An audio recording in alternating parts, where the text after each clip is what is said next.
I'm being joined right here in our Lagos studio by Honorable Setonji David. He's a member of Lagos State House of Assembly. He's a lawmaker representing Badagry Constituency 2. We'll get to our guests in Abuja in a moment, but I'd like to set the tone, essentially, because, I mean, we saw Rivers State and then Lagos State following suit after that court judgment from the Federal High Court in Rivers State. And I'd like you to just build a foundation for us, if you may. We've seen what Rivers did. Originally, it wasn't a case that, I mean, Lagos State took to court, at least this recent one. But you followed suit by presenting a bill and then signing it into law.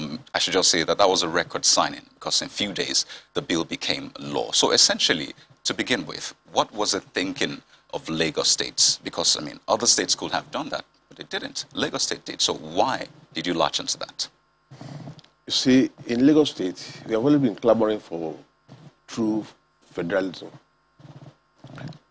This is consumption tax, and these things are consumed in Lagos. It's expected that taxes on it should domicile in Lagos, should be collected in Lagos and used for people of Lagos. It has been going on. There are so many issues that have to do with the federation we are practicing. But this particular one, we have always been clamoring for, having a fair share of what is going on. So this particular tax is for us in Lagos, and we believe that, for instance, we generate over 55% of VAT in Nigeria, and we get a patronage sum of maybe less than 10%. Is that fair enough for a population of 24 million people, a former federal capital? So those are the issues, and we are happy that the Rivers State government went to court, and I mean, the court was very clear in the judgment that VAT is supposed to be a state affair, and we have no choice to follow suit. Well, now that you mentioned the courts, we'll still talk about the process of making this bill. I mean, how much consultations went into it. But now that you reference the courts, I mean, just on Friday, just moments between when the governor signed that bill into law, the Court of Appeal asked parties to maintain status quo prior to the judgment in Rivers State. So is Lagos State still going ahead with the implementation in spite of that order from the Court of Appeal? Or what's the current state of that law now? The status quo is that we have enacted a law in Lagos State, and I mean, and the law is in existence as we speak, and I believe strongly that until another judgment is passed by the Court of Appeal, to the extent that, I mean, what we have done is wrong, the law subsists. I'm referencing Friday's Court of Appeal order to parties to, I know Lagos State asked to be joined in that case as well, but the appeal court asked parties to maintain status quo prior to that judgment, which we got, the River State got in Port Harcourt. So I'm asking that, in view of that, stay of execution, as it were, would Lagos State still be going ahead to execute the law? I'm talking about today, tomorrow. I think we have to be very explicit when it comes to that law, to that judgment. By our own understanding, what is subsisting is our own law in Lagos until that law is set aside by the Court of Competent Jurisdiction. So in this instance, we are still, as far as Lagos is concerned, VAT in Lagos must be collected by Lagos State government and, spent by Lagos State government. Okay, so let me get this right. You base this decision, I mean, to enact the law on a court judgment. Mm-hmm. But now that I bring to you the appeal court order asking parties to maintain status quo, you say you're not aware or you're not going to follow that particular order. We are very law-abiding people in Lagos, and be rest assured that we will look at the judgment and follow the rule of law. Let me just ask, are you aware of that judgment? Of or course, that order, I should say? Well, I'm aware to some extent, but I've not read the full judgment. So, you cannot just take it out of context. Sometimes you need to understand the full implication of that judgment, and that's being handled by the state government. So as it stands today, Lagos is still going ahead with implementing that law? Correct. Okay, so let's talk about the process of making this law. I'd like to know what kind of consultations, because I think the bill was presented on the 8th of September, and just how many days after it was passed and we saw the bill signed into law. Just how much of consultation went into this? And I'm talking from businesses, from consumers, those that are involved, that are directly going to be impacted by this. The bill was presented on Monday, and we had a public hearing on Wednesday. You know, we're very clear in Lagos State House of Assembly, where we are enacting laws. There are procedures to the extent that when the bill is introduced, on the floor, we call the floor first hearing. After the second hearing is, given to the appropriate committee, and in this instance, we follow suit. And the public hearing was held on Wednesday, and the attendance was wonderful. All the stakeholders were present. Everybody was there. I thought even the legislative too. Well, I'm not sure whether we were there, but everybody was there. So it was the bill passed through the normal process to the extent that at the end of the day, on Thursday, it was discussed again.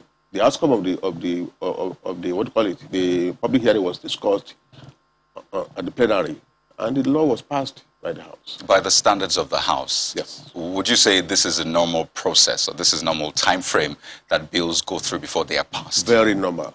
Very, very normal. So bills are presented on Monday, passed on we have had Wednesday, signed into law it depends on, the on Friday? It depends on the exigency of the situation. There are cases like that. We have passed several bills like that. So this is not abnormal. So what was the exigency of the situation? Why that speed? Let me tell you something. Lagos State was formerly the capital of the Federal Republic of Nigeria. And in other crimes, you are supposed to give us special taxes. We don't enjoy anything special from the federal government.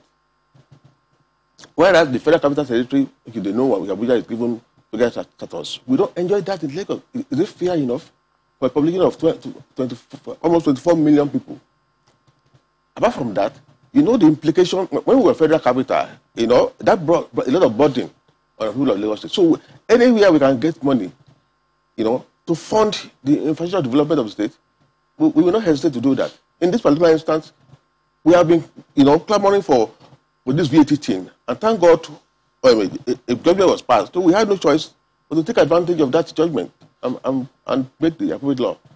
So when you talk about the kind of consultations that you had, I want to believe that businesses presented their own input.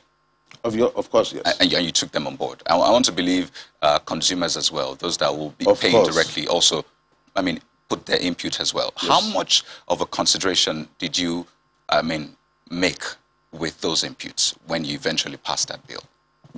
For instance, the federal inland revenue is charging 7.5%. At the public hearing, the businesses actually requested us to reduce it, and we took that into consideration. Many other things that were taken into consideration. That's how we pass our bills, and it's not only House of Assembly, but the public had input, and those inputs were taken into consideration.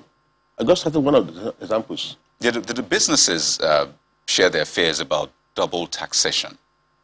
Did they share their fears? Obviously.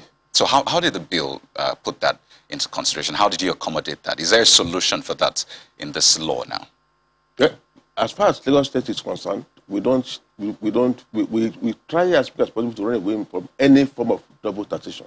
And in this instance, we did that. And we allayed the fears of the stakeholders that there will never be any form of double taxation, because that would be a burden on the treasury. I was looking at the sharing formula in this particular one. So what we had before in the VAT Act of the federal government is states get 50%. Yes. And the local governments get 35%, yes. And then the federal government gets 15%. Yes. But looking at the formula, you've talked about the percentage, 6% compared to the 7.5% we had before. But looking at the formula, the states will be getting 75%, and local government will get 25%. And if we're going to correct for what we had before, divide the 15% that the federal government gets in some sense. So split it by That's 7.5, 7.5. So that means states will be getting, what, 58%? And local governments will be getting, what, 42% or thereabout. I hope my math is correct. So how did you come to that conclusion of having states getting 75 and local government getting 25? This is Lagos State. Even when the state government is collecting 100%, all the money is still going to be spent in Lagos State. So it does not really matter to us because it has to do with if you give 70% to the local government, it's still the same thing. The money. What we are after is to ensure that this money is used for the people of Lagos State, and that's exactly what we have achieved. It does not really matter whether it's a 25% or 30% to local. And there's no law that is permanent. With time, we always review our laws. So when it's time for us, when there are arguments that are supporting increase, we will do that. I'm quite curious when you say it doesn't matter, because it's on the same premise that states, or at least Lagos State, River State, are standing on, saying that you need to empower the federating units, the subnationals. Mm-hmm. And there's been that clamor to strengthen other tiers of government, starting from the local government. And if there's anything we've seen so far, it would seem that local governments need all the support, all the funding they can get, because people are essentially, that's the closest government to people. So it's on that same premise that states are fighting to ensure that this VAT is collected by states, and yet you say it doesn't matter. But what we are saying is this: the local governments are in Lagos State. Lagos State government is Lagos State government. The development that's going on in Lagos State is in the local governments. If the money is, even if the state collects 70% or 65%, they're still going to spend it in all the local governments. The roads to be constructed are in the state. Is that they are not local government roads. They are roads that belong. Any development in any local government is development in the state. So the issue of parenting, what concerns us most is that this money is spent in Lagos State and not at any other state. By extension, people will tell you that, well, states are in Nigeria as well. So, I mean, what matters is that... This is we're talking about our own money here now. Value-added tax, construction tax of Lagos State. Wherever you spend it in Lagos State, doesn't really matter. But that's our view as at now. With time, it can be reviewed. I mean, just like I said earlier, there's no permanent law. I mean, lawmaking is a dynamic process. Mm-hmm. With time, when we see other reasons why, or if people adduce other reasons why there will be changes in the sharing formula, it will be done.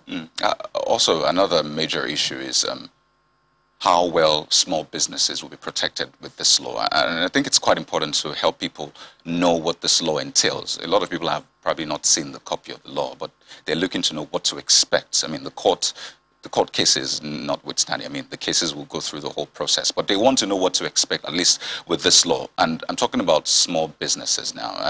For the VAT Act on the federal level, they had a protection for businesses. There was a certain turnover, I think 20 million or 25 million. So businesses that don't make that much are exempt. What provisions are you making? So I'm thinking for the barber, the makeup artists, and those people, are they exempted?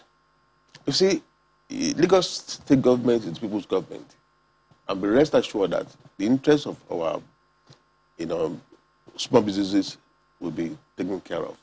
In fact, what we intend to practice in Lagos will even be better than what federal government was doing when it has to do with small businesses, small-scale businesses, and the likes.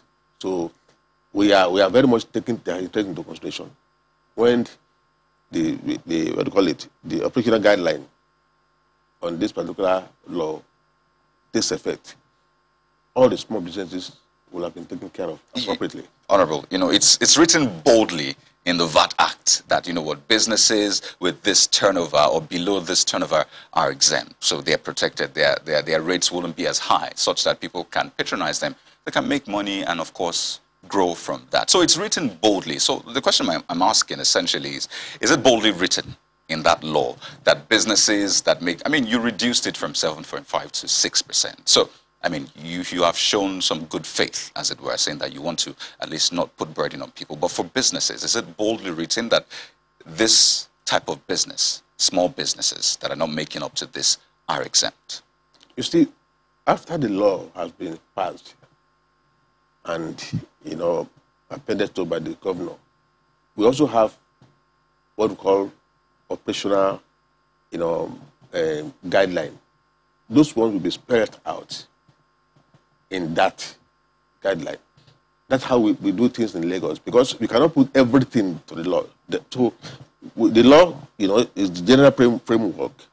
The operational guideline, I mean, we spell out what and what will be affected. So I want to assure you that small businesses' interests will be taken care of in the operational guideline. And that means that because it's already in the law, their interest is already protected in the law, that the Commissioner for Finance will come out with those guidelines that will ensure that we spread out, and it's being done already. So there's no fear.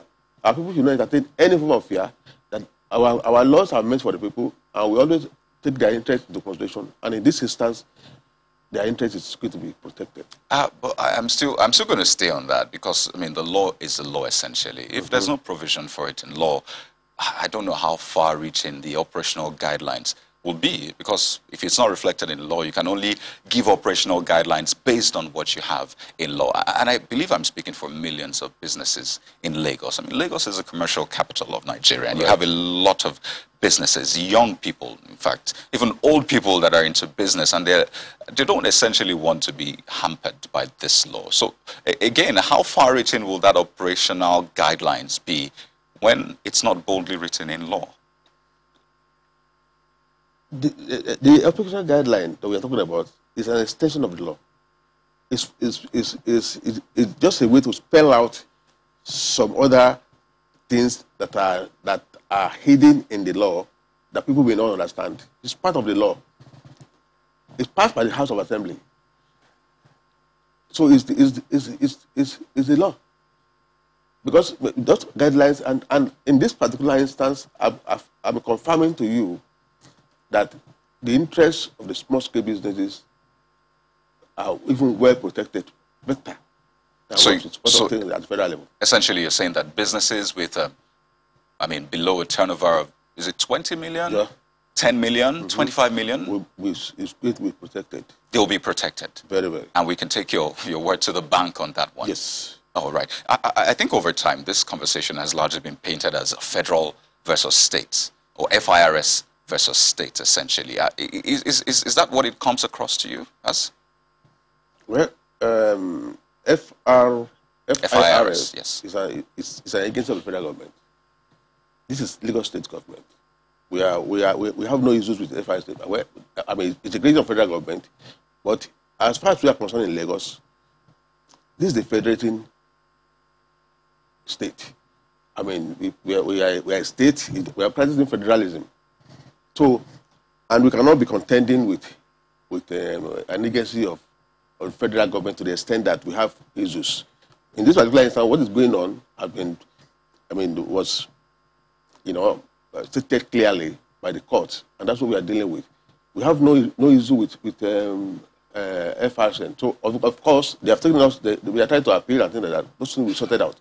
But Lagos State government is very much on farm ground, and the governor is doing excellently well to ensure that the interest of the state is protected. Did you have any pushback from the FIRS, federal government, and any guys in this process? Not to my knowledge. Not to my knowledge. There was no feedback. There was no pushback whatsoever. Not yet. Okay, it's interesting you say not yet, as though you expect it in the coming days. But let's expand this further. In the coming days, implementation. Well, not to forget the case is still in court. But let's imagine that, not to preempt the court, but I'm sure that implementation is big on the mind of the Lagos state government. And when I talk about implementation, I'm talking about collection. And what you hear a lot of people say is FIRS has built capacity over years. They've had years and years of experience learning how to do it right. So they keep improving on the things they've done the previous year. So you can't take that away from the FIRS. They have sort of perfected, to a large extent, collection of VAT, as it were. So the question will be just how well is Lagos State ready? How well is Lagos State prepared to ensure that collection is smooth? Lagos Internal Revenue Service, which is an arm of state government, is well placed to handle this matter. They are like any other revenue service in this country. This particular, our own revenue, the internal revenue service is doing excellently well, and they are well, equipped to take over this responsibility. I can assure you that they will do the needful. It took federal inland revenue years before they get to where they are. The issue of VAT is just right here now. And if they interest you to know that what obtains the federal inland revenue was assisted by state government. Because those people that were operating the Lagos internal revenue were the one who assisted them at the federal inland, who were assisting them at the federal inland. So the level they are, we are more than equipped to do what is right. Okay, so let's expand this conversation, and we have a guest in Abuja to talk about at least the federal government perspective to this, the president's perspective to this. Mokwe. Thank you, Coyote. Well, this morning I have, should I say, anchor-tone guest. Ajuri, it's good to see you. Welcome back to this platform. Truly a privilege to be with you, Mokwe. Yeah, Ajuri Ngelale, a former colleague of mine, is now Senior Special Assistant to the President on Public Affairs in the Office of the Vice President. You're welcome once again to Sunrise Daily. Thank you very much. Let me just say, it's hard to describe how humbling it is to be with you on this set.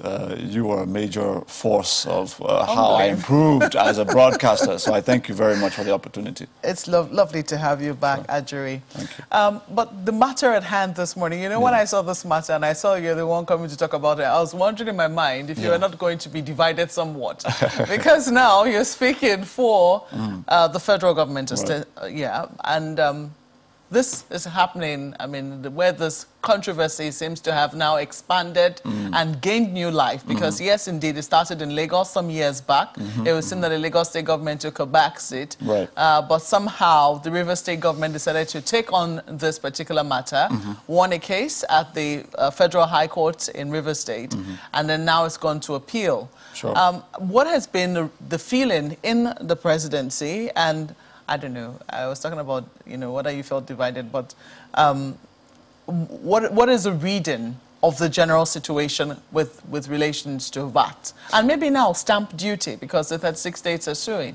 Right. Thank you very much. To the question about kind of whether or not I'm divided on the issue, I think the point there is probably the fact that I am a Rivers man from LMA, local government area of the state.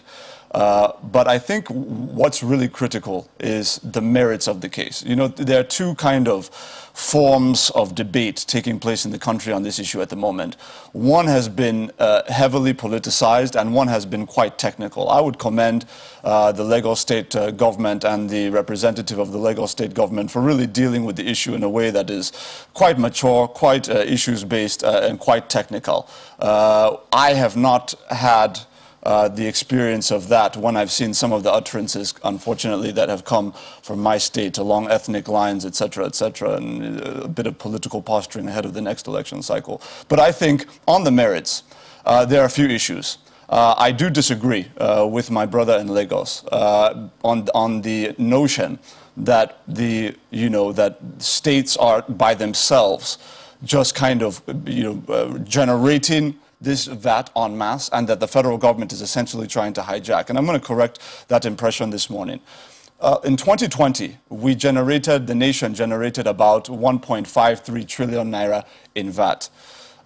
We have about 60% of that coming from VAT that is generated on imports at the ports. As we know, port infrastructure in the country is not controlled by the state government, so they cannot say that it is their revenue. It's controlled by the federal government of Nigeria. It's federal revenue. That's number one. Number two is that aside from the fact that you have a bulk coming from imports, coming from the federal ports, collected at the federal ports, you also have the fact that second to Lagos was Abuja, with about 202 billion naira collected. And the reason why was because Abuja, of course, is the site of federal ministries, departments, and agencies. And a huge bulk of VAT collection in the country was coming from VAT collected on federal contracts. So when we you know, kind of create the impression that it's just kind of states collecting the VAT, and that the federal government is essentially hijacking it and trying to share it to everybody, when in fact it's only Lagos or only Rivers, I think is a gross oversimplification.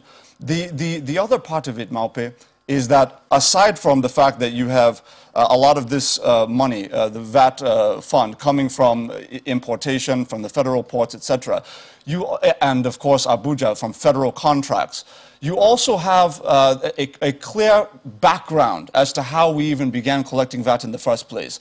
The VAT Act was initially the VAT Decree of 1993, but it started enactment, I believe, 1st of January 1994.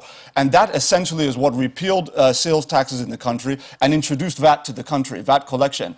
The import of that is that that initial VAT decree that predated, of course, the Fourth Republic and predated the 1999 Constitution made very clear that it is the prerogative or the responsibility of the federal government of Nigeria to collect VAT and then to share it to the states. Then when in 1999... Okay, so I'll let you finish your thoughts on that one, because we have to take a break now. Okay, now, you know, there's also lots of talk around how this was reached, an agreement reached by military administrators at that time, and that the ones who came together to give the powers to the federal government. So you speak a bit on that when we come back from this break. Please stay with us.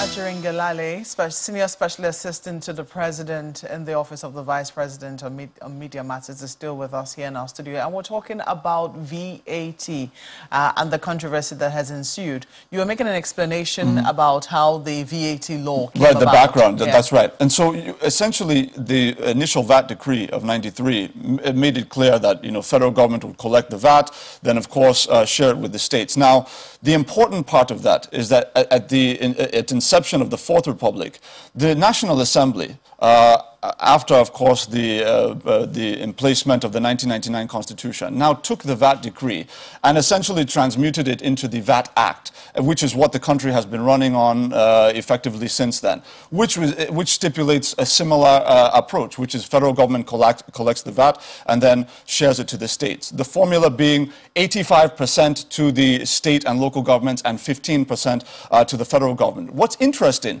is that if you look at the 1.53 trillion naira that we generated last year in VAT nationwide, over 60% of it is generated between the collection by the federal government at federal ports and, of course, the execution of federal contracts, the VAT collected on federal contracts, over 60%. So, in effect, over 60% of the money collected through mechanisms of the federal government of Nigeria is now being given only 15% to the federal government and 85% already to the states and local governments. So what we're saying is that there are a few things. Number one, the notion that where you collect the VAT, it means that it's our money, it's not their money, is oversimplified, and it really appeals to the underinformed in the sense that you have, let me be very practical, you have a company like MTN, right?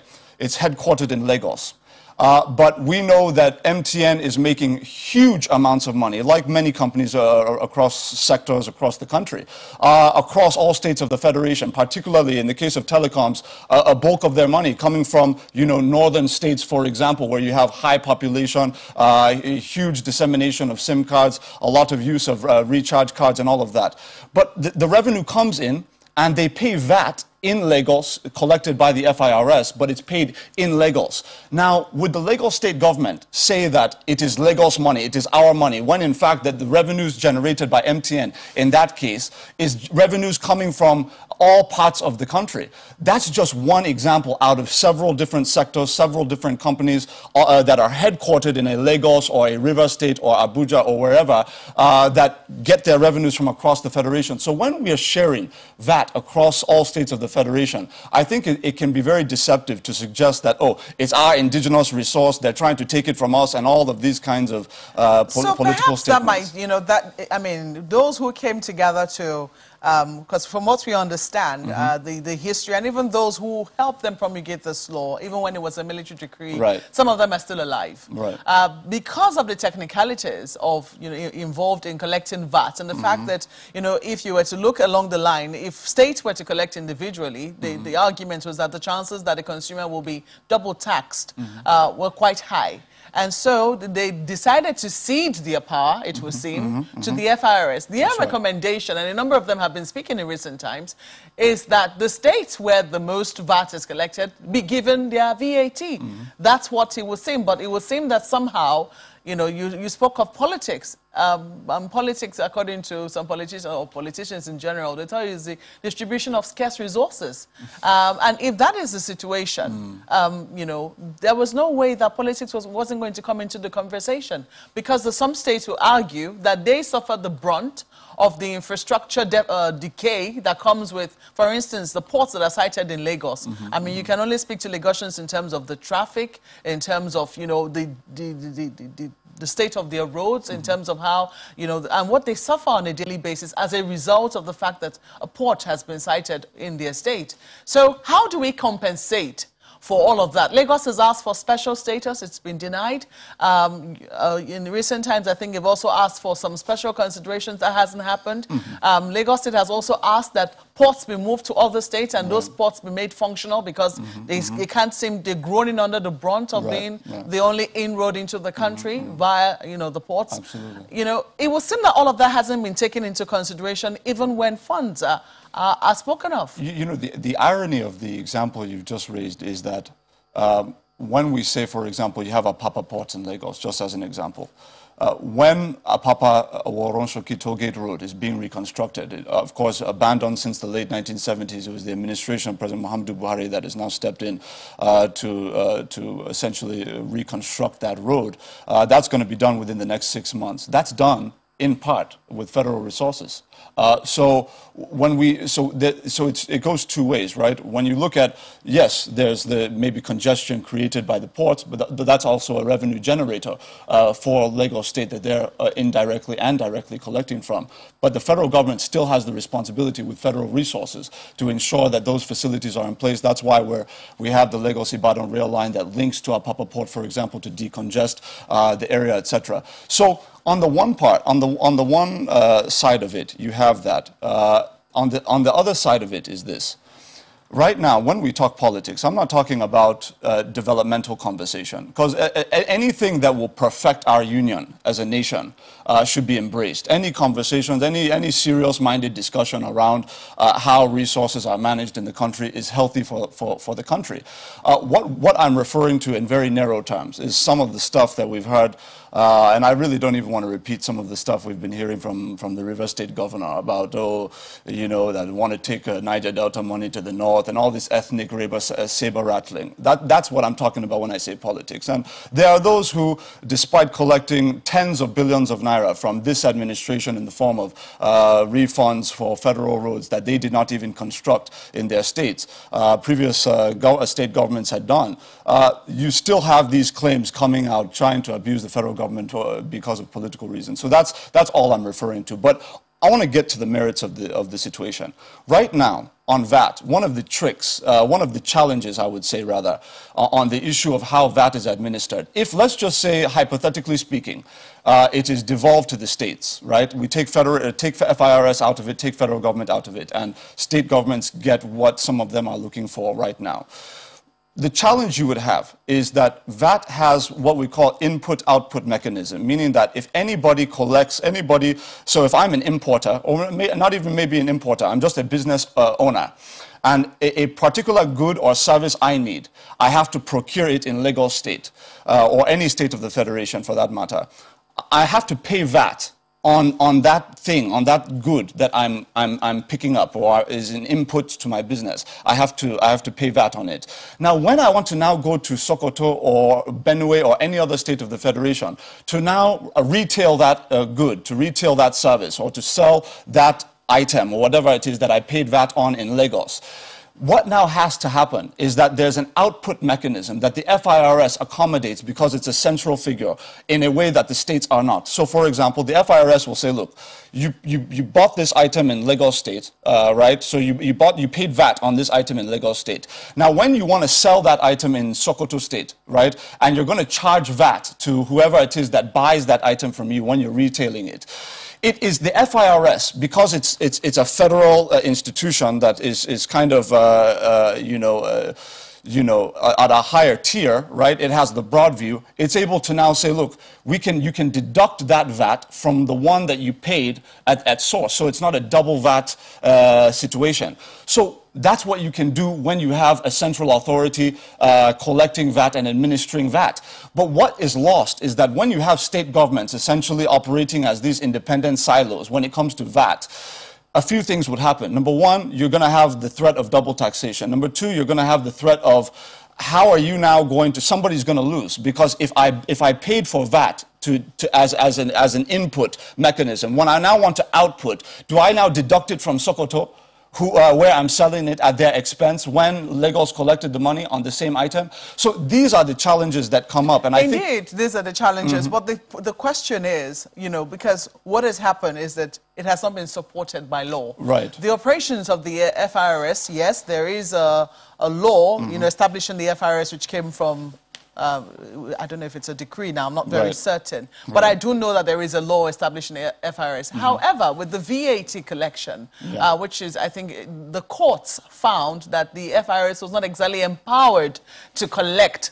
VAT. So that was the question which was determined in a court of law. So if that is the situation, how is the federal government suggesting that this be resolved? Because indeed there are arguments for and against. The states have since found the loophole. It was initially challenged by the Lagos state government. The argument was that it didn't go to the correct court. And then now the Rivers state government has gone to the correct court and won. And we also understand that there was a letter from the FIRS dated sometime in June to the National Assembly asking it to put the VAT collection in the exclusive list. So these are indications that this was never supported by law in spite of the fine arguments. Well, I think that it's true in part, but it's not full. What do I mean by that? It is absolutely true that there is something of a constitutional kind of absence of specificity on the issue. So it's not explicitly stated, for example, that value-added tax should be here when it should be there, or any of that kind of stuff. That is true. So you do have some gray area that now needs to be addressed. The beauty of the federation in which we operate is that, of course, we have a judicial system that deals with these issues. And right now, it is sub judice, and we are very confident that on the one end, it may not be clearly laid out in the Constitution. Take that as it is.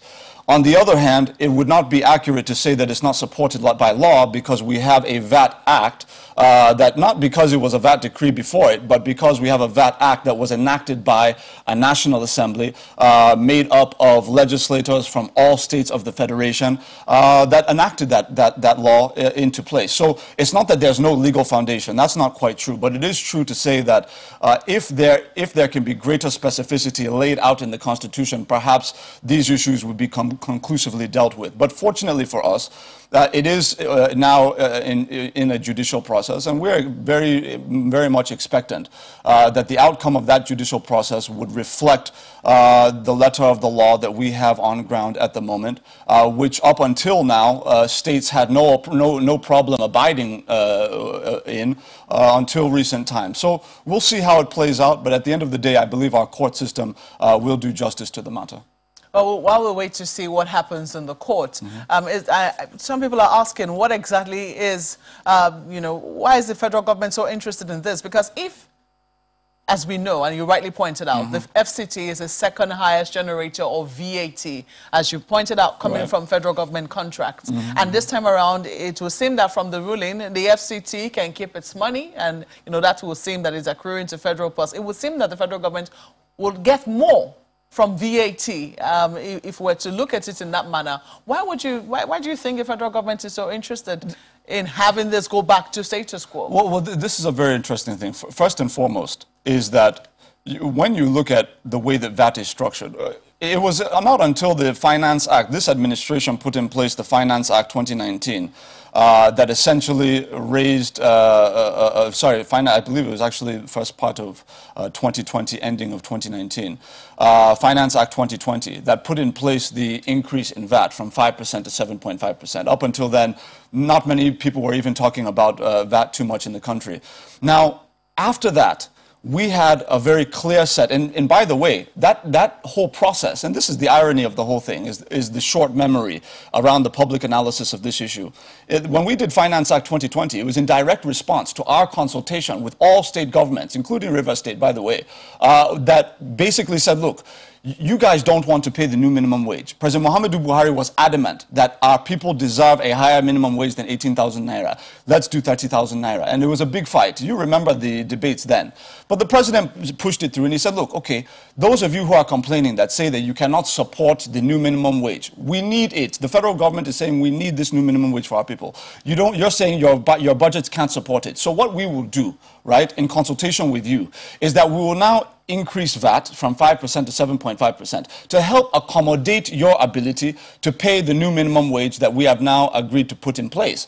And the irony of the whole thing is that, of course, with the VAT already 85% going to the states and local governments and increased by virtue of that Finance Act put in place by this administration, the irony is that it had never really been about federal government trying to accrue as much of the VAT to itself as possible. That's not what this debate is about. It's about harmonized tax policy across the federation in a way that eases the process of doing business instead of making it more difficult, which is why I tried to take time to really explain that, some states can only see their self-interest. The federal government of Nigeria has the responsibility of taking into account the interests of all the states and what is in the interest of the whole nation. So when you have a situation where you have somebody paying for an item, that's why I mentioned the input-output mechanism of VAT, is you're paying VAT to buy a particular good in one state. Then when you sell it in another state, you're now having to charge VAT. Now, where is that VAT going to be deducted from? Who is going to lose? Who is going to gain? Those are the issues that now come up when you have states trying to operate as these autonomous independent silos when in fact they are part and parcel of a federation. So it is a complicated issue. I think what we should avoid in the country is we should avoid the tendency to ethnicize every debate. North versus South, Muslim versus Christian, some states saying, oh, we're a Christian state, we don't have business with Muslim states. We don't need that. What we need is very technical, serious-minded, mature discussions around how we're going to share the resources of the federation in such a way that it's equitable, in such a way that factors in the fact that many of the VAT-generated resources we're talking about are generated by the federal government of Nigeria for the distribution to the states according to a VAT Act that was enacted by the National Assembly, and we look forward to the judicial system doing justice to this issue. It'll be interesting to see how the debates go in the following weeks and even how the courts eventually rule. But we have to thank you very much for coming on Sunrise Edit this morning. Ajorin Gelale, a Senior Special Assistant to the President on Public Affairs in the Office of the Vice President. It's over now to you, Kayode. Thank you, Mokwe. I'll close the moment with Honorable Setonji David. Now, you've listened to the presidency, as it were, and I'd just like you to wind down on this one. If you could just respond to the issues around, the talk of ethnic, bias, North versus South, Christian versus Muslim. Also, although I don't think I've heard any state say that, Christian versus Muslim. Well, at least so far from the states, I've not heard that. So if you could just respond to those issues. And the question I raised earlier about double taxation, the input-output mechanism, what particular part in the law deals with double taxation, says, okay, this is how we're going to handle this? If you could just do that, please. See, it's unfortunate. The kind of system we practice in this country is lopsided. The system we practice is skewed against people. I will say that because there's no fairness. You see, Lagos State has a population of 24 million. It's the economic capital of Nigeria. And there is no any form of assistance from federal government. So the state has to, and the resources that belongs to the state is being taken over by the federal government. My colleague at Abuja was talking about the issue of federal government generating so much money. Of course, the federal government it is the states that have much more responsibility. That's why people are clamoring for us to revisit the constitution of this country. Because the state has so much responsibility. The people are domiciled, they live in the state. And the burden is on the state government to provide for structures. So in the issue of VAT, the VAT that belongs that's being generated in Lagos consumption tax should be given to the Lagos state government. The one that federal government makes should be distributed. That's what we are talking about. The example the man even cited is not right. So what we are saying that nobody is talking about tribalism or this thing, but we must be fair in whatever we are doing. The system we practice today is very unjust. I think that's a fine place to leave it. Honorable Shetonji David, a member, Lagos State House of Assembly, is also a lawmaker representing Badagry constituency too. Thank you so much for your time on the program. Thank you. We'll go on a short break, and when we return, we'll turn our attention to security and education. Do stay with us.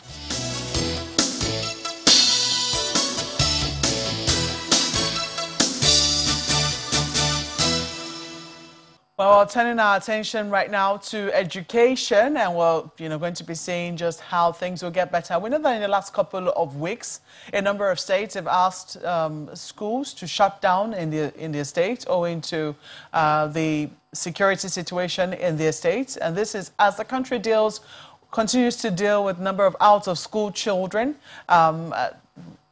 Well, we haven't done a census in a long time, but 10 million is still the number that is bandied around as to the number of students we have out of school. How can we ensure that we have students who are out of school in schools and that we improve the quality of education that is offered for those who are currently in schools? Because there have been complaints in recent times as to the quality of graduates, the quality of students moving from class to class. Even when you look at, say, JAMB results or you look at common entrance results, for those who are education practitioners, it does cause a lot of worry. But we have a number of guests this morning suited to tackle the issue for us. Hopefully they'll be doing justice to it. We have Professor Julius Ihonvbere, who is a chairman, House Committee on Basic Education and Services.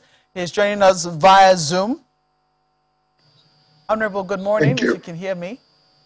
Thank you, I can hear you. Thank you, I'm glad to be here. Fantastic. Well, we also have Dr. Usman Abubakar, who is a lecturer at the Department of Chemical Engineering at the Ahmadu Bello University in Zaria. He also owns an NGO called the Al-Majri School. Dr. Abubakar, you're welcome to the program this morning. Thank you. Good morning. Good morning. And Tola Ibiyemi is an educationist and school consultant. Hopefully he should be joining us in our studios in Lagos. Good morning. Thank you. Good morning, Mr. Ibiyemi. Good morning. Thank you. Okay.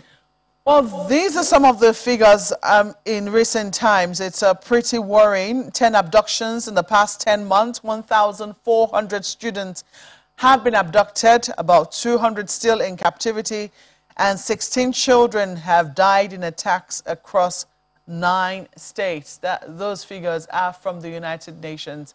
And we've seen a number of schools being shut down in recent times as a result of what is happening with regards to security around schools. I mean, there have been fears and scares, and in some cases, near misses. In some cases, we've seen children being returned, children who were kidnapped. But it's definitely something very worrying. What impact would you say? Because it would seem that we're a little torn between the devil and the deep blue sea. We do not want our children kidnapped, and so we close down the schools. But we know that we cannot keep them at home because they ought to be in schools. What exactly is the thinking? I don't know if you can let us know if this has been a worry for government, especially at the federal level, spending so much on basic education, and how they think we can get around this. Professor Ihonvbere, if you can, please kindly intervene on the matter. What's the thinking in government? Have you had a discussion with, say, the executive arm of government on this matter? What is happening in that area? Thank you. Yes, we've had several engagements with the Federal Ministry of Education, with the Minister of State particularly, and the Permanent Secretary, on what are the best approaches to do things differently. And I think that is where the challenge is. Our leaders, governors particularly, school managers, have not yet recognized the need to embrace a new approach to securing our schools, securing our children, and doing things differently. We still continue in the old way. Nigeria signed the Safe Schools initiative in 2019, and in October this year, Nigeria will be hosting the 4th international meeting on the Safe School initiative, endorsed by 109 nations. But on ground, in terms of practice, we're not yet on that line. So there is a lot of talk. There are meetings, there are policy papers and documents, but the implementation is where we still have a lot of problem. And I think government needs to change its approach in terms of what do we do that should be different? How do we bring in new technology? How do we get community buy-in into the schools? How do we even redesign our schools in order to ensure and assure some level of security? How do we network our schools with security agencies so that intervention will be swift and quick whenever there are problems? These are not yet been done. Have we mapped out the hotspots? How do we merge schools to ensure that we protect children that are in schools that are easily accessible to bandits and kidnappers? So these are some of the issues that we keep talking about, but I think the issue is the challenge. Resources are provided by UBEC to schools, by the Federal Ministry to schools. I also think that there is a problem with deployment of resources received in matching grants.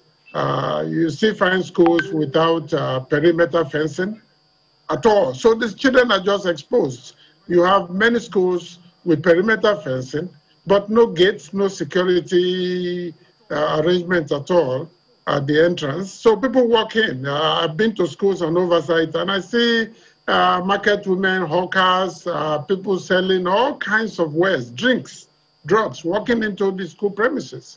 Schools without water, schools without toilets, schools without playground for children in basic education. So there are challenges, but these are not insurmountable challenges. And I think until we decide as a nation to take these issues head on, deploy resources, monitor the deployment of resources. Some states receive money from UBEC, running into billions, but you don't see anything on ground. And I think these are part of the issues. Doing things differently, listening, using new technology, networking the schools, retraining the managers, and really relying on communities where the schools are located.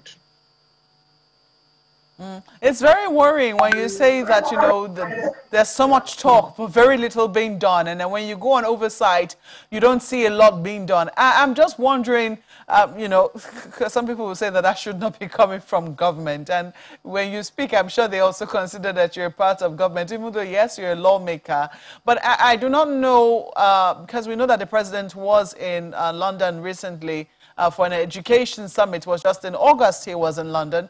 I'm wondering what exactly we've heard of the gains, what came out of that. But have you seen any movement? I know that the National Assembly has been on recess largely. Has there been any movement, any attempt at conversation to say this is the direction we're going come the new term? We're looking at virtual learning to see how it is that we can have students you know, learn virtually and things of the sort. I do not know if you can quickly speak to that, but I'll let you intervene when we come back from this break.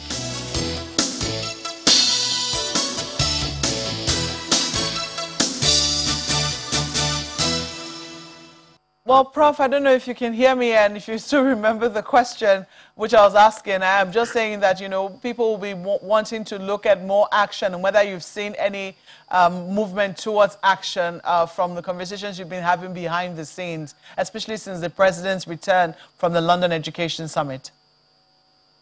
Thank you. Yes, the president was in London and he made very good commitments to increase funding to the education sector.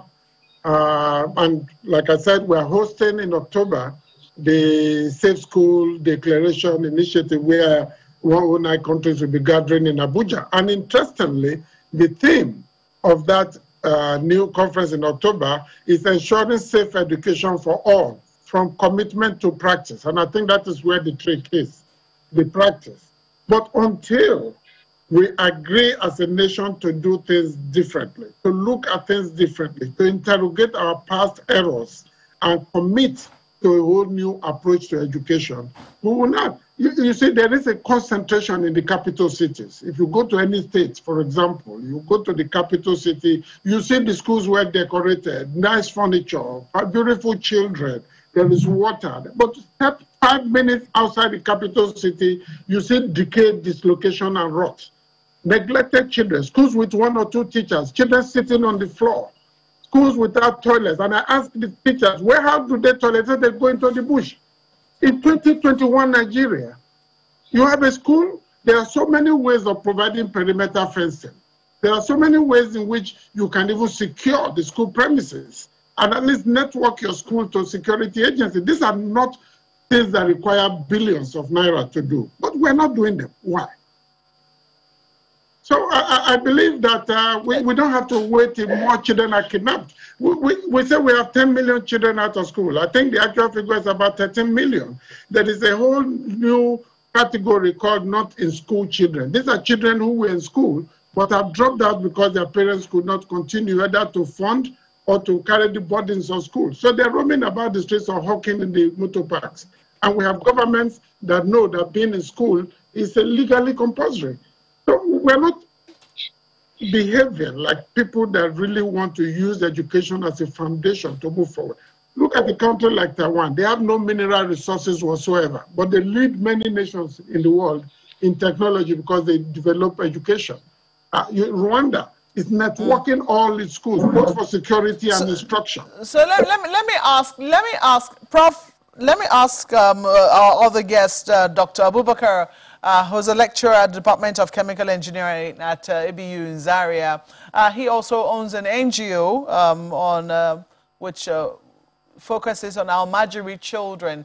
I'm wondering, what has been your experience? There's also been lots of talk, and we've seen government policies in the past trying to cater to Almajiri children. Why would you say, because we still see lots of them on the streets, why would you say it's been largely unsuccessful? Okay, thank you very much. Let me give a background to that. Can you hear me?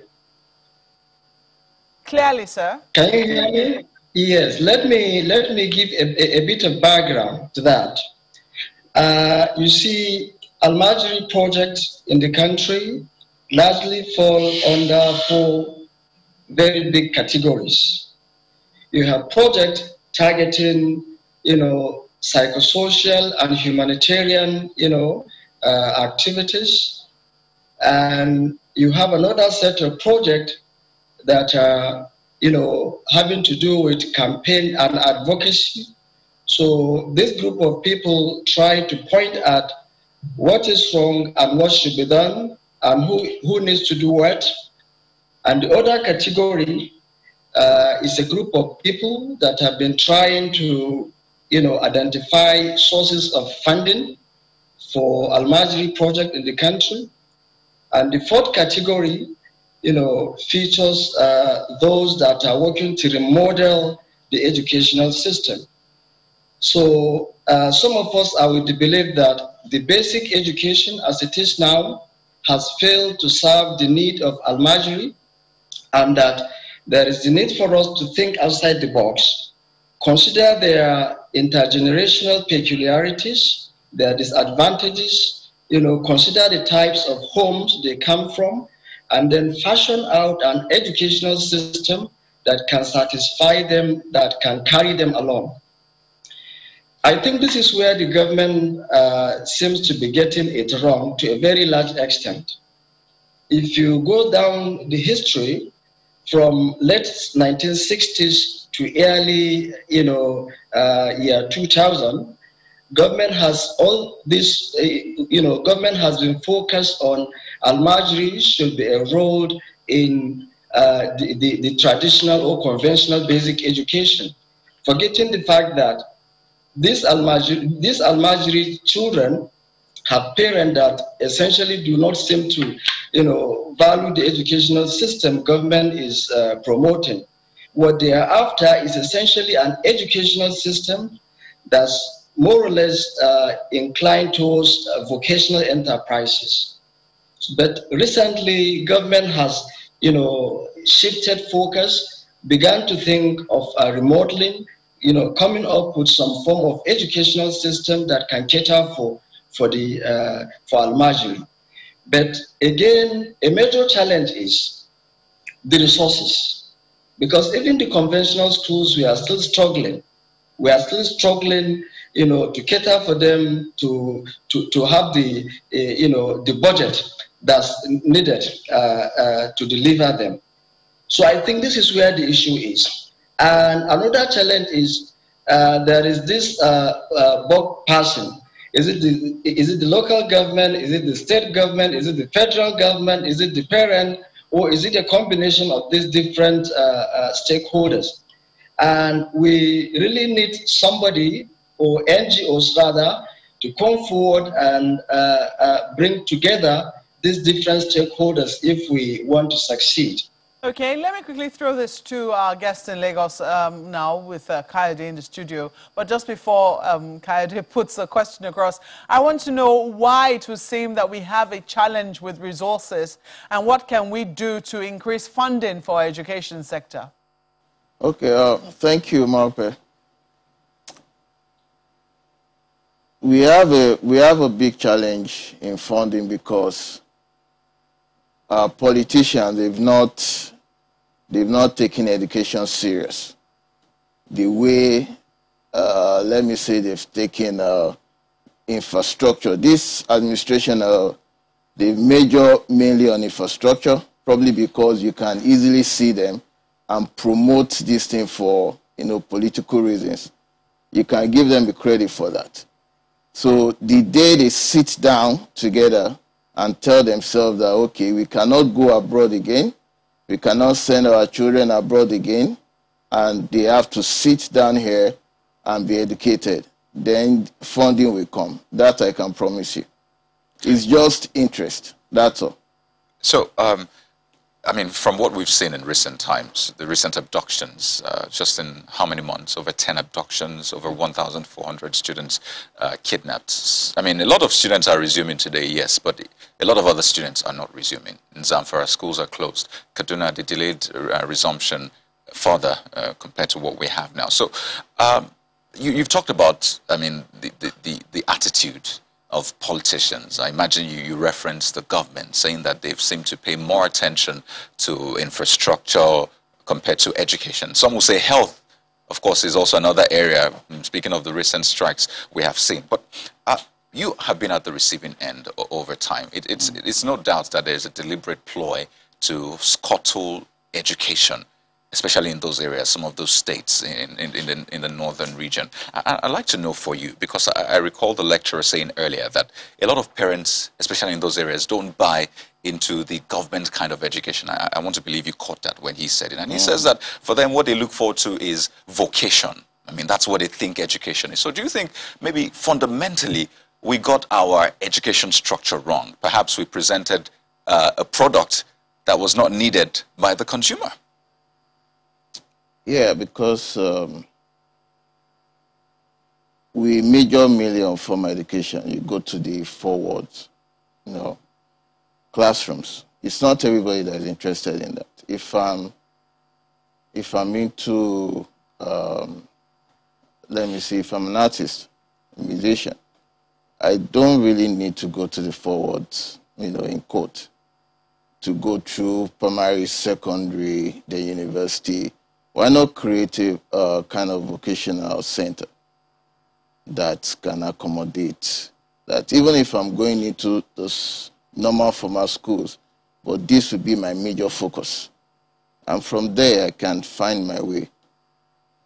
Do we know that this is part of the problem? Because it sounds very easy, but when rubber hits the road... It's very easy. Yeah. It's not rocket science. It's only in Nigeria that ABC looks like, going to space,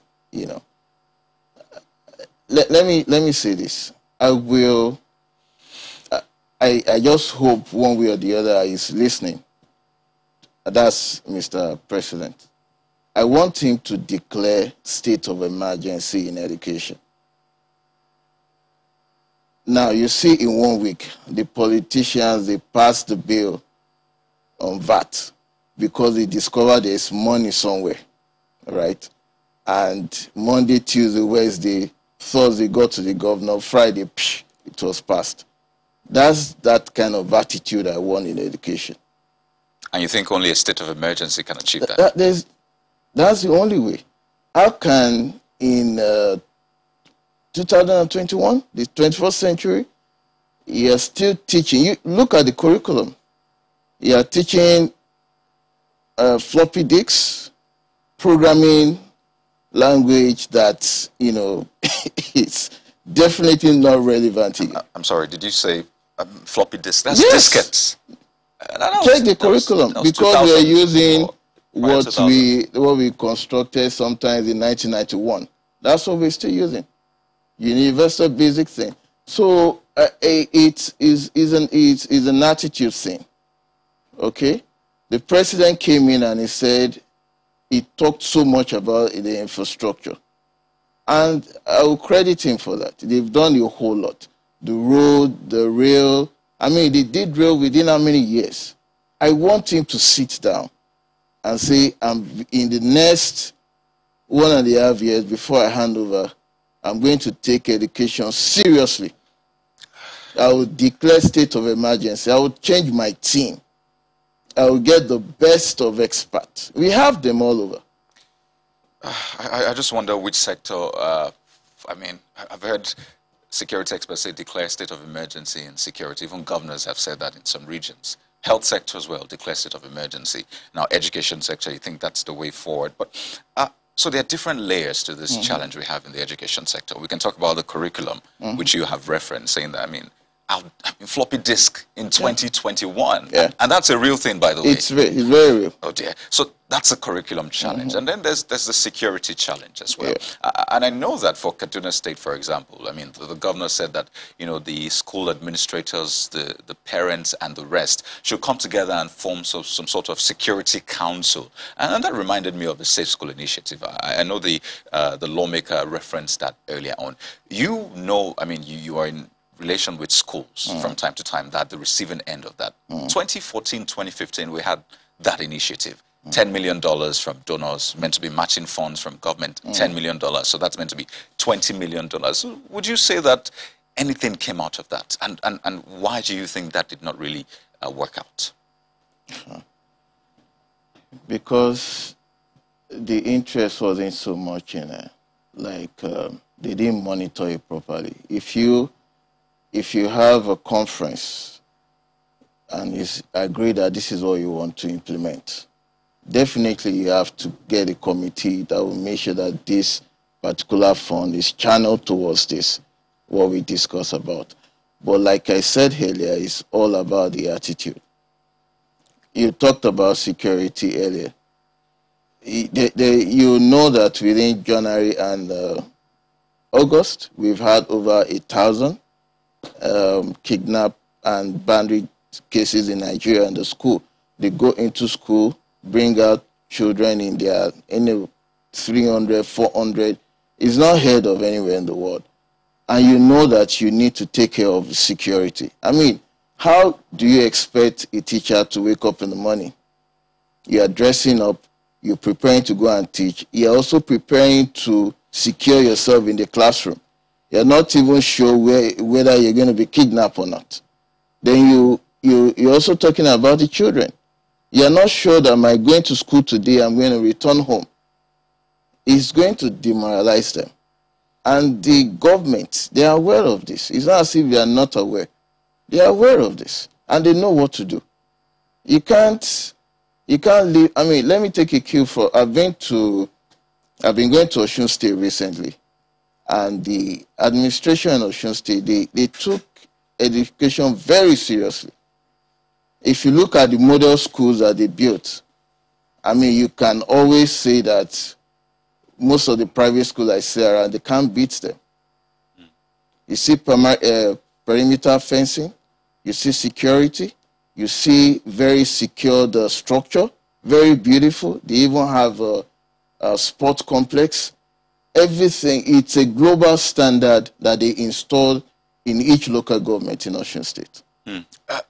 Let's take this back to Professor Iyanwere. I mean, he's the closest to government we have on the show this morning, just before Mark comes in. I just want to still touch on the Safe School Initiative. I know you spoke about it. The Senate earlier on talked about a probe into the $20 million. And naturally, when people ask questions, they look to government. And it's interesting that you're also a bit curious as to what happened. What do you know about that? 2015, I mean, up till this moment, we're still talking about Safe School Initiative. I know you were a part of something related, and I think what happened then was they shared reflector jackets to students, but that's not security, essentially. So what happened from where you sit?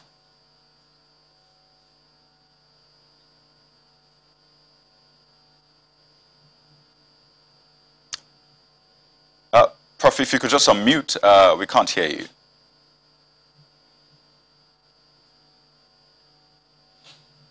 Oh dear. Yes, can you hear me now? Oh, fantastic. Yes. Please go ahead. Saying the government needs to distinguish between policy, resource deployment, and post-deployment monitoring. The monitoring we are not doing effectively. Now, what has happened is that over the years, like I said at the beginning, we've been talking about this. You will be amazed at how many initiatives there are about safe schools, about revising programs. There are over 15 different committees and initiatives at the Federal Ministry of Education. But at the level of implementation, it is different. Now there's a global movement with 109 nations involved. Nigeria is fully committed, and this is the 4th meeting being hosted by Nigeria in October. And it is saying, let's move from commitment to practice. My expectation is that by the time the meeting is on, we would have a major strategic program that we will present to the world for evaluation. And following that, we will have an implementation process that will change the face of education in Nigeria. You raised earlier on about technical vocational education training. Most countries in the world are looking in that direction now. But in Nigeria, we're still joking around. The UBEC built a school for vocational education in the Nigerian state in the South with 14 buildings, running over 500 million naira, handed over to the state government 4 years ago. It has not been opened for use. So the policy is good. We have policies. I agree that the national policy on education needs to be revamped, reviewed, and refocused completely. But even at the grassroots level, local governments, state governments, what are they doing in terms of refocusing the content and context of our education in Nigeria? It is still very, very weak and poor. And so there has to be a state of emergency run by persons who do not have the consciousness, the will, the commitment, the capacity, and the zeal to change things will make no difference. So there has to be a revolution within the education system to change how we think, how we do things, what we study, who we partner with, how we partner with them, and how we deploy resources, and how we follow the money to make sure that it gets to where we are going. This we are not doing at the moment. We still believe in the traditional school system. Today, people are talking of education without walls. You don't have to do 5, 10, 15, 20 years. People are talking instead of certificates, they're talking of skillficates. What skills do you have? That is what moves a nation forward.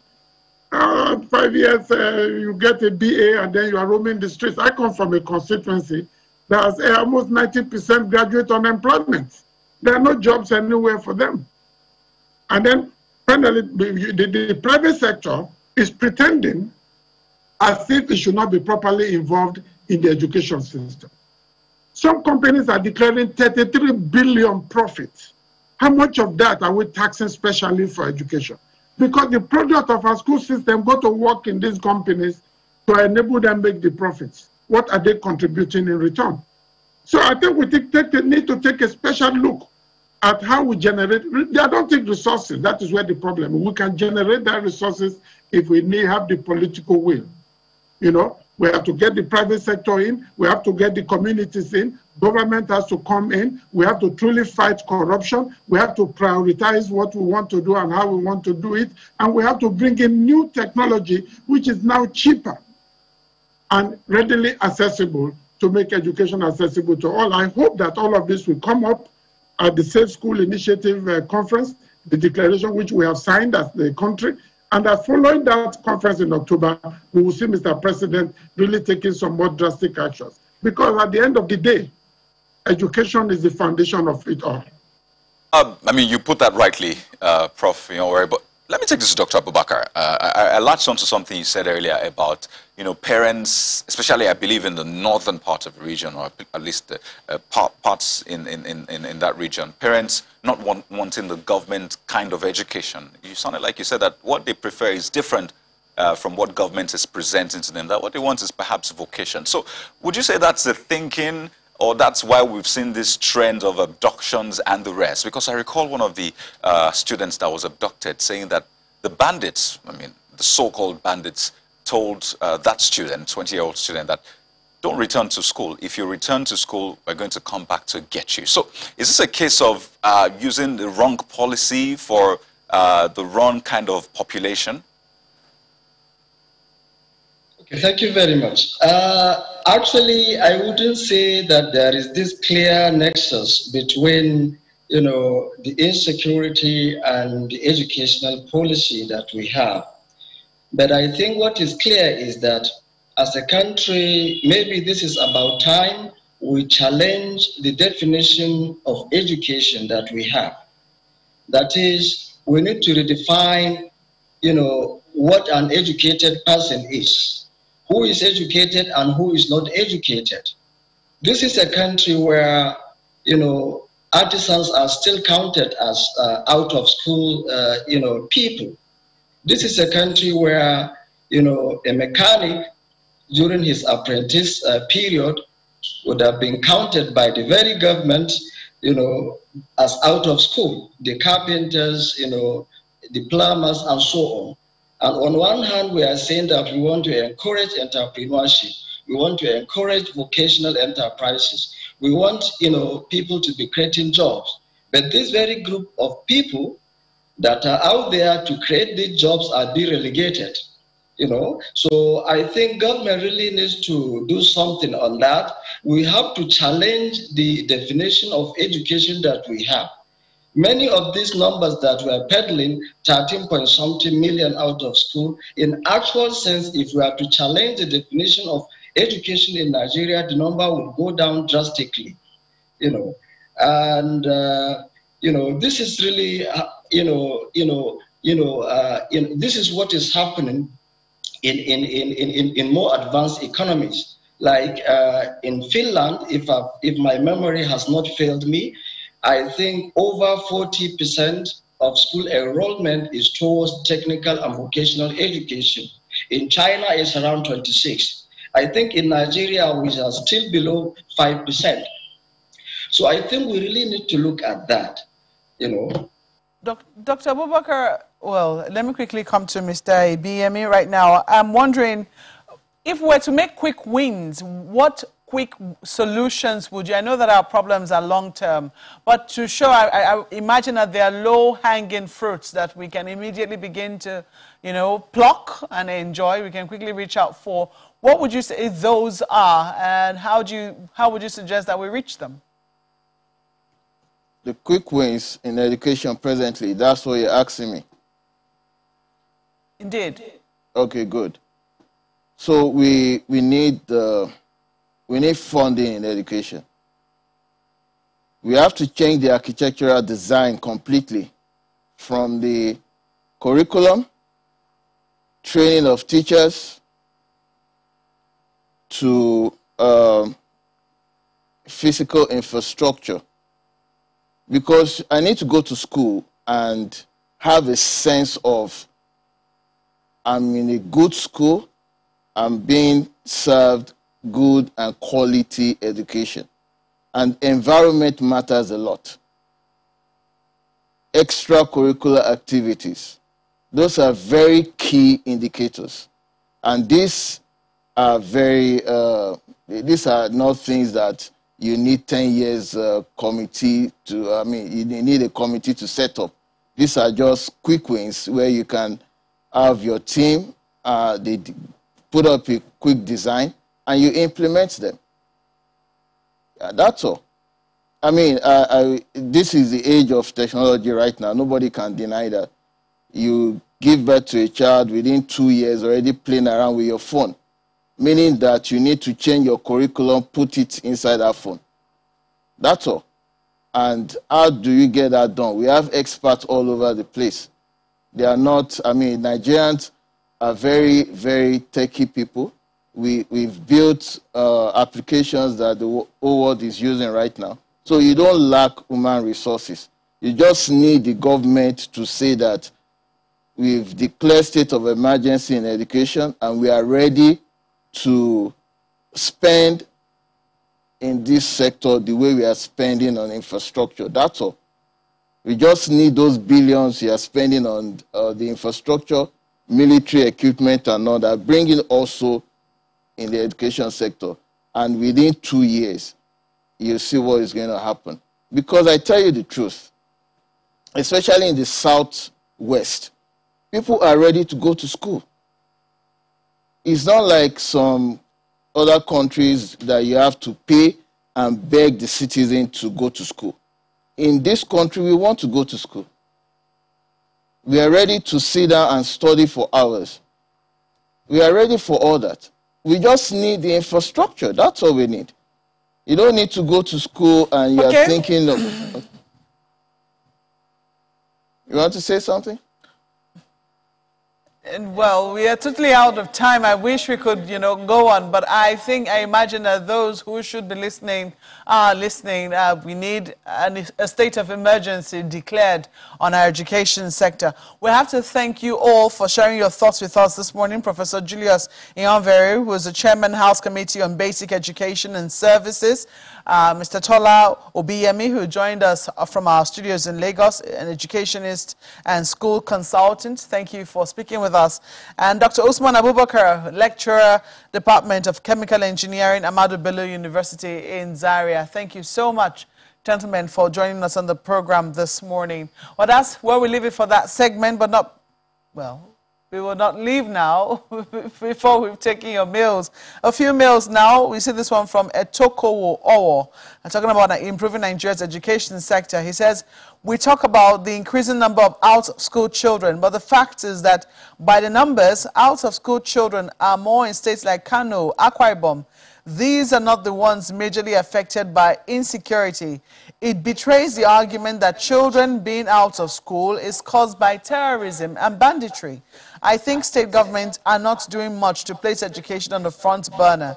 It's sad that leaders who benefit from education more are committed to denying the people they lead the very enabler they are enjoying. Well, a very interesting point to point out there, Mr. Owo. That's absolutely true, and I think it brings the questions around curriculum. Take a look at this one from Festus Akiboyewa on VAT collection tussle. That's how he captions this. There's no doubt that many of our states are on life support, and it's not surprising that some of them have no option but to take drastic measures such as VAT collection. Time to give all states in our dear country extra flexibility to raise funds to develop their states.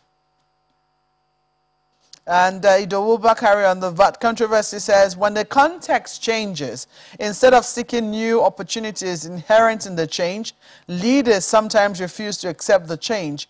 VAT, as we know it, may be going away. States that are likely to lose should see this as an opportunity to demand a review of the Constitution to take away control of natural resources from the exclusive list in order to allow them have full control of these resources They should look at the positives and avoid feeding bottle federalism. Well, Rukaya Akiwande is still on VAT collection, says we need more of issue and fact-based discussions like Ajuri has done, enough of all these sentiment-driven opinion that are mostly non-factual. And Alexander Alassa says, I think states should be allowed to collect VAT. It will help them generate revenue more for states and be competitive for national growth instead of making a lot of states being lazy because they're sure they will get federal revenue from the efforts of more productive states. The issue of double taxation on VAT can still be effectively managed, like splitting the input-output VAT into half at the state level, so it's not an excuse. So there are all manner of suggestions, and people definitely following very closely on the VAT matter. We'll see how matters pan out in the following days, especially now that the 36 states have sued, the Attorney Generals of the 36 states have sued, I think, the federal government on stamp duties as well. So it'll be very interesting to see how matters on VAT and stamp duties eventually pan out. But that's the program this morning. Thank you so much for watching. I'm Maokwe Yusuf. Well, it's a big week, and I hope it's a big week for you as well. I'm Kayode Kikelu. To have a fantastic day ahead.